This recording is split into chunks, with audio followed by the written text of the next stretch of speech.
180 पे। जी।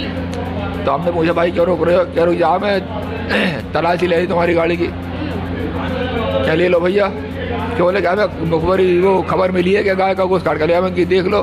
हाँ। क्या देख लिया उन्होंने? हाँ। बोला कि हाँ तुम्हारा नंबर गोश्त 1 नंबर का तुम्हारा माल, और कागज वागज भी हमने दिखा दिए। क्या था माल में? माल में मीट था। अच्छा, लोग कह रहे हैं गाय का मीट था। क्या ना सही ना बात ना है? ना, चेक करा दो उसको। एक तरफ इस मुल्क का डंका बजाने के लिए मुल्क का एक डेलीगेशन बहरीन और अरब ममालिक में गया है, ये बताने के लिए कि हिंदुस्तान में मुसलमान महफूज है और हिंदुस्तान आतंकवाद के साथ बहुत हिम्मत, बहादुरी और जुर्रत के साथ जंग लड़ने के लिए तैयार है। एक तरफ रोजाना मुसलमानों की मॉब लिंचिंग की जा रही है, रोजाना मुसलमानों की पहचान करके उनकी हत्या की जा रही है, उसकी वीडियो सोशल मीडिया पे डाली जा रही है। मुसलमानों को मारे पीटे जाने की वीडियोज सोशल मीडिया पे खुद वायरल की जा रही है और पुलिस प्रशासन इन तमाम मामलों में चुप्पी साधे हुए है। एक तरफ पूरा मुल्क मुत्तहिद होकर आतंकवाद के खिलाफ खड़ा है और एक तरफ इस मुल्क में लगातार आतंकवाद बढ़ता जा रहा है। एक तरफ ये मुल्क आतंकवाद के खिलाफ जंग लड़ने के लिए तैयार है और एक तरफ इस मुल्क में लगातार बढ़ रहे आतंकवाद को सरकारी संरक्षण में हवा दी जा रही है। एक तरफ इस मुल्क का डेलीगेशन बहरीन अरब ममालिक में ये बात बताने के लिए जा रहा है कि हिंदुस्तान में मुसलमान महफूज हैं, और इसी दिन जिस दिन ये डेलीगेशन बहरीन गया, अरब ममालिक में गया, उसी दिन 3 मुस्लिम नौजवानों को इतना मारा पीटा गया कि सिर्फ उनकी सांसें बची हैं, वो सिर्फ जिंदा हैं। उनके जिस्म का कोई हिस्सा ऐसा नहीं है जिस पे चोट के निशान ना हो, उनके जिस्म का कोई हिस्सा ऐसा नहीं है जहां से खून ना बह रहा हो। आप अंदाजा लगा सकते हैं कि पूरी दुनिया में सबसे बड़ा लोकतंत्र कहे जाने वाले भारत में मुसलमानों की इस वक्त क्या कंडीशन है, मुसलमानों की क्या हालत है। मुसलमान अपनी इस्लामी पहचान के साथ सफर करें तब मुसलमानों की मॉब लिंचिंग की जाती है। मुसलमान ट्रेवल करें, अकेले हों, मुसलमानों से जय श्री राम के नारे लगवाए जाते हैं, मुसलमानों की मॉब लिंचिंग कर दी जाती है। कहीं भी मुसलमानों को पकड़ा जाता है, उनके ऊपर कोई इल्जाम लगाया जाता है, शक के आधार पर उनकी हत्या कर दी जाती है। कहने सुनने वाला कोई नहीं है।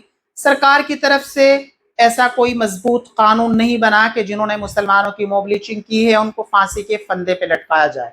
किसी माँ का लाल चला जाता है, किसी घर का चिराग हमेशा के लिए बुझ जाता है, लेकिन जो कातिल हैं उनको पार्टियां टिकट दे देती हैं और वो इलेक्शन लड़के सत्ता में आ जाते हैं। आज की वीडियो में हम बात करेंगे अलीगढ़ के उस मामले की जिस मामले में 3 मुस्लिम नौजवानों को इतना पीटा गया, इतना मारा गया कि उनके जिस्म का कोई हिस्सा ऐसा नहीं बचा जिससे खून न बह रहा हो। 3 मुस्लिम नौजवान जिनका नाम अरबाज, शहजाद या फहीम बताया जा रहा है, वो तीनों अलीगढ़ के एक मीट प्लांट से गोश्त खरीदते हैं और वो हमेशा की तरह उस गोश्त को बेचने के लिए शहर का रुख करते हैं। वो जिस गाड़ी से जाते हैं उस गाड़ी को वापसी में रोक लिया जाता है। गोश्त को चेक करने के नाम पे उनको रोका जाता है, उनको कहा जाता है कि इसमें गाय का मांस है। वो इस बात से इनकार करते हैं, वो बताते हैं कि हमारे पास तमाम दस्तावेज मौजूद हैं, ये जो गोश्त है ये भैंस का है और हम इसको फैक्ट्री से लेके आए हैं। लगातार भीड़ बढ़ती चली जाती है, उनके ऊपर हमला शुरू कर दिया जाता है।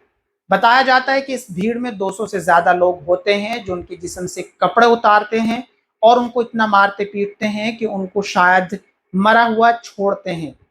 बात चूंकि हाईवे की है, पुलिस पहुंचती है, उनको उनकी जो कंडीशन हालत देखी जाती है वो बहुत ज़्यादा क्रिटिकल थी। उनको वहाँ से उठाया जाता है और उनको नज़दीकी हॉस्पिटल ले जाया जाता है। जब वो हॉस्पिटल जाते हैं उनके कुछ बयान भी मीडिया के ज़रिए से सामने आते हैं, लेकिन ये भीड़ जिसने इनके ऊपर हमला किया, जिसने इनको मारा पीटा, इनके हौसले कितने बुलंद हैं ये मीडिया के सामने आते हैं और ये कहते हैं कि अगर गौ हत्या नहीं रोकी गई, गौकशी नहीं रोकी गई तो फिर ये शहर जल सकता है। प्रशासन को खुली धमकियां दी जाती है। वो वीडियो हम वीडियो के आखिर में आपको ज़रूर सुनवाएंगे। उन 3 लड़कों में से एक लड़के की भी जो हॉस्पिटल में ये बयान देते हैं कि हमने ये बात कही थी कि एक जो गोश्त है इसको चेक करा लिया जाए, इसका सैंपल भेजा जाए, तो जो बात सामने आए उसके बाद किसी भी तरीके का फैसला कर लिया जाए। और भीड़ को तो इस बात का क्या इख्तियार है कि वो किसी के ऊपर हाथ उठाए, किसी को मारे पीटे। ये काम पुलिस प्रशासन का है, ये काम अदालत का है कि अगर किसी ने कोई जुर्म किया है तो उसकी सजा कानून देगा, उसके लिए पुलिस प्रशासन है, उसके लिए तमाम पूरा का पूरा एक सिस्टम बना हुआ है। लेकिन भीड़ जिस तरीके से मुसलमानों के ऊपर टूट पड़ती है और फिर उसके बाद शरेआम मीडिया के सामने वो लोग आते हैं और वो कहते हैं कि गौ हत्या हुई तो हम ये कर देंगे, हम वो कर देंगे। अगर गौकशी होती है तो पुलिस प्रशासन किस लिए है, फिर अदालतें किस लिए हैं? और यहाँ तो गोकशी नहीं हुई, यहाँ किसी भी तरीके से गौ हत्या नहीं हुई, यहाँ जो गोश्त था वो भैंस का था, और जिस फैक्ट्री से वो लेके आए थे वो फैक्ट्री शायद करोड़ों का टैक्स सरकार को पे करती है। इस मुल्क से रोजाना टनों के हिसाब से जो गोश्त है वो एक्सपोर्ट होता है आउट ऑफ कंट्रीज। और जो यहाँ पे बड़े बड़े प्लांट ऐसे लगे हुए हैं गोश्त के या मीट के, अगर आप उनको गूगल करेंगे अल कबीर वगैरह को, और बहुत सारे हैं, मीरा है और एलएम है, इसके अलावा कितने सारे मैं आपको गिनवाऊं, वो तमाम ऐसे हैं जिनका टैक्स सरकार को जाता है। सरकार की नज़र में वो तमाम प्लांट हैं और वो सरकार को टैक्स देते हैं और सरकार इनसे मोटा पैसा भी वसूलती है, और तब यहाँ से गोश्त जो है वो आउट ऑफ कंट्री जाता है। लेकिन एक भीड़ जो लगातार मुसलमानों को निशाना बनाती है, मुसलमानों को मारती पीटती है, और उनको कहने सुनने वाला कोई नहीं है। तीनों लड़के जिनकी हालत अभी भी गंभीर बताई जा रही है, बताया जा रहा है कि उनके जिस्म के हर हिस्से में चोटें लगी हुई हैं। उनका ताल्लुक दिल्लीगढ़ से है, और वो भीड़ जो इनके ऊपर हमला करती है वो मीडिया के सामने आके किस तरीके के बयान देते हैं, वो सीधे सीधे प्रशासन को भी अल्टीमेट देते हैं। और फिर पुलिस प्रशासन ने इस मामले में क्या कहा, उन्होंने बताया कि 15 दिन पहले भी ये मामला सामने आया था, यही गाड़ी थी और शायद यही लोग थे, और हमारे पास इसकी जानकारी आती है, पुलिस वहाँ मौके पे पहुँचती है, सैंपल लिया जाता है, डॉक्टर जब सैंपल लेते हैं उसके बाद जब टेस्ट करके रिपोर्ट आती है वो बताते हैं कि जो गोश्त था वो भैंस का ही था। तो आप अंदाजा लगाइए कि जब कोई आदमी सही काम कर रहा है, वैध काम कर रहा है, तो झेलने की स्थिति में नहीं है। आप लगातार इस तरह से गाय को काटेंगे तो किसी ना किसी दिन तो हिंदू शहर का उबलेगा, और उबलेगा तो उसका दुष्परिणाम शहर की फिजा और शांति व्यवस्था बिगड़ेगी। था उसकी सैंपलिंग करने आवश्यकता थी, तो तुरंत ही डॉक्टर को बुलाया गया था, उसकी सैंपलिंग कर ली गई है और इनसे तहरीर की मांग कर ली गई है। प्राप्त तहरीर अनुसार सुसंगत धाराओं में थाना हरदोई में मुकदमा पंजीकृत किया जा रहा है, क्योंकि हमें ये सूचना दी गई थी और इन्हीं कार्यकर्ताओं और पुलिस की मदद से उस गाड़ी को उस दिन पकड़ा गया था।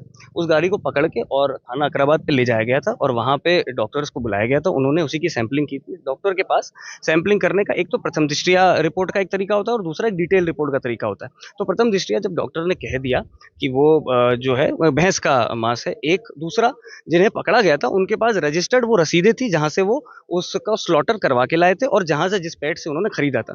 तो ये सभी प्रथम दृष्टया साक्ष्यों को देखते हुए उनपे उस हिसाब से वहां उस समय विधिक कार्रवाई अमल में लाई गई थी। एक और पुलिस लोगों की जान बचा रही है, मामले को शांत कर रही है, दूसरी ओर हिंदूवादी संगठन के लोग खुलेआम धमकी दे रहे हैं। मैं योगी समर्थक हूं, और योगी समर्थक भी इसलिए हूं क्योंकि योगी जी भी गाय को पूछते हैं और मैं भी पूछता हूं, और मुझ जैसे तमाम सनातनी इस देश में गाय को पूछते हैं। मैं अलीगढ़ पुलिस प्रशासन से सीधी मांग कर रहा हूं, जो भी पुलिसकर्मी इस क्षेत्र में इसमें दोषी हैं, चाहे वो क्षेत्राधिकारी हो, थाना अध्यक्ष हो, चाहे वो दरोगा जी हो यहाँ के, उनको तत्काल प्रभाव से निलंबित कीजिए और एक ऐसा आदेश या एक ऐसा सिस्टम यहाँ पारित कीजिए कि अलीगढ़ जनपद की सीमा के अंदर कोई भी गौकशी ना हो। ये बार बार की गौकशी ना हिंदू समाज झेलने की स्थिति में नहीं है।